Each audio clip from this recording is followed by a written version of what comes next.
VAT নিয়ে আমাদের overall সব কনফিউশন আমরা ক্লিয়ার করব এই ভিডিওটার মধ্যে। প্রথম কনফিউশন হচ্ছে যে ভাইয়া ভ্যাট পণ্যের ক্ষেত্রে বললে কি হয়, ভ্যাট সম্পদের ক্ষেত্রে বললে কি হয়, ভ্যাট এরকম আলাদা করে বলা থাকলে কি হয়, এরকম ভ্যাট সহ বলা থাকলে কি হয়। সো সেই কনফিউশনগুলো ক্লিয়ার করবো আমরা এই ভিডিওটার মধ্যে।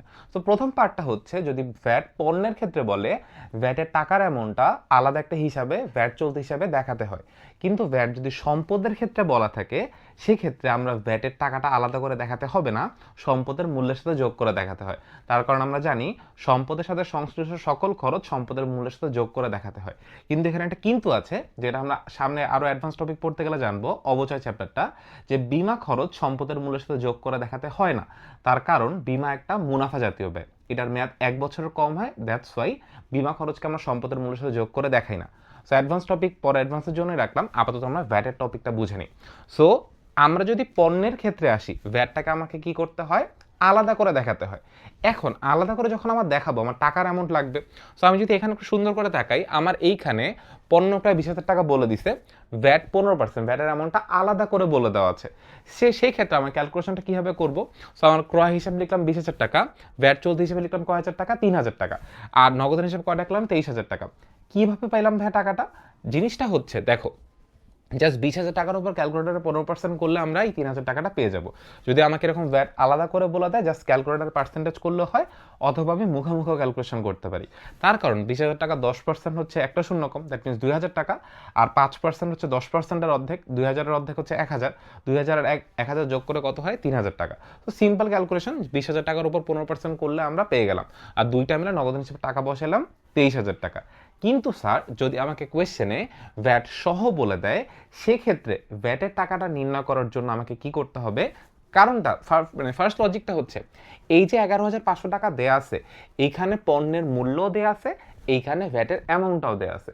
সো আমরা যদি কিছু বলা না থাকলে ভ্যাট ধরে নেই 15%। সো পণ্যের মূল্য 100 টাকা আর ভ্যাটের টাকা হচ্ছে 15 টাকা, সো টোটাল হচ্ছে 115। সো যদি কিছু মানে ভ্যাট সহ বলে দেয়, সেক্ষেত্রে ভ্যাটের টাকাটা নির্ণয় করার জন্য আমার যে অ্যামাউন্টটা বলে দিছে, ওই অ্যামাউন্টটাকে গুণ 15 ভাগ 115, বেসিক্যালি ভাগ 115 করে গুণ 15 আমরা করি, তাহলে আমরা কি পাই ভাইয়া? ভ্যাটের টাকার অ্যামাউন্টটা পাই।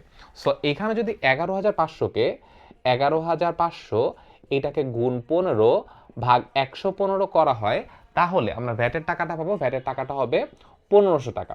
সো আমি এই 11,500 টাকা থেকে ভ্যাটের টাকার অ্যামাউন্টটা পেয়ে গেলাম। তাহলে ক্রয় হিসেবে ভাইয়া কয় টাকা বসবে? আমি আগে ভ্যাটের টাকাটা বসাই দিই, ভ্যাটের টাকা কত ভাইয়া? 1,500।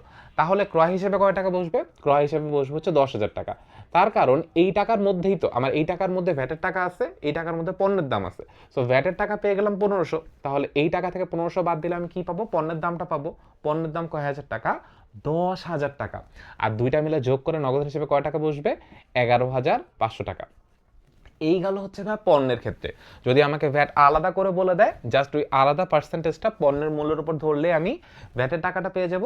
আর যদি আমাকে ভ্যাট সহ বলে দেয়, সেক্ষেত্রে ভ্যাটের টাকাটা নির্ণয় করার জন্য আমাকে কি করতে হবে? যে অ্যামাউন্টটা বলে দিবে, ওই অ্যামাউন্টটাকে গুণ 15 ভাগ 115 ক্যালকুলেটারে করে আমরা ভ্যাটের অ্যামাউন্টটা কি করবো ভাই? পেয়ে যাব। আর ভ্যাটের অ্যামাউন্টটা পাওয়ার পর আমাদের কি করতে হবে? টোটাল দাম থেকে ভ্যাটের অ্যামাউন্টটা বাদ দিলে আমরা কার মান পাবো ভাইয়া? পণ্যের দামটা পেয়ে যাব। এবার আসি আমাদের সম্পদের ক্ষেত্রে। যন্ত্রপাতি ক্রয় 30,000 টাকা, ভ্যাট 15%।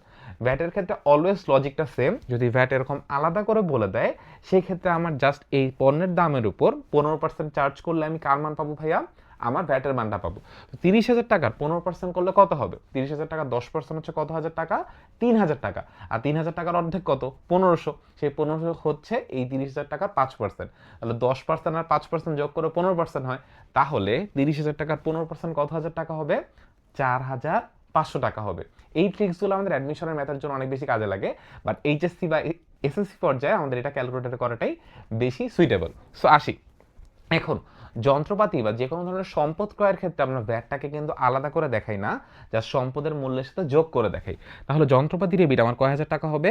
3,450, মানে 34,500। আর এখানেও হবে কত ভাইয়া? 34,500। তার কারণ আমার এইখানে পণ্যের দাম কত? 30,000 টাকা, আর ভ্যাটের এমন কত টাকা পাইলাম? 4,500 টাকা। 30,000 সাথে 4,500 যোগ করলে কত হয়? 34,500, 34,500। কাহিনী ক্লিয়ার? ওকে। এবার যদি আমাকে বলে ভ্যাট সহ যন্ত্রপাতি ক্রয়, দেখো আমার এইখানে আমি আলটিমেটলি কি কাজটা করলাম? যে ভ্যাটের টাকাটা এটা পণ্যের দামের সাথে যোগ করে দেখাইলাম। আর এইখানে মজার ফ্যাক্ট হচ্ছে এইখানে এই ভ্যাট সহ যন্ত্রপাতি ক্রয় যখন বলছে এই 30,000 টাকার মধ্যে ভ্যাটের টাকাটাও আছে, যন্ত্রপাতির দামটাও আছে। খেয়াল করে দেখো, এখানে যখন আমি যন্ত্রপাতি ক্রয় করছি আমাকে ভ্যাটের টাকাটা আলাদা করে পার্সেন্টেজ বের করে যোগ করতে হয়েছে, একটু কষ্ট করতে হয়েছে, বাট এখানে আমার জন্য অলরেডি কষ্ট তারা করে দিছে। ভ্যাট সহ যন্ত্রপাতি ক্রয় 30,000 টাকা বলছে, এখানে কি করে দিছে ভাইয়া, এই 30,000 টাকার মধ্যে ভ্যাটের টাকাটাও আছে, যন্ত্রপাতির দামটাও আছে, এই জন্য আমাকে আলাদা করে আর কোনো পার্সেন্টেজ করতে হচ্ছে না।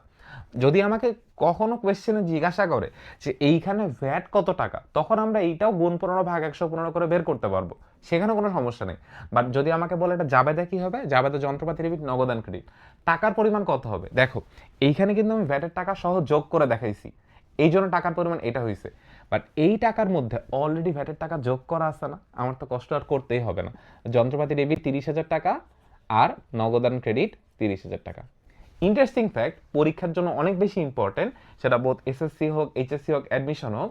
সো এই জিনিসগুলা খুবই বেসিক লেভেলের জিনিসপত্র, বাট মনে রাখতে পারলে অনেক ভালো করা যায় পরীক্ষায়।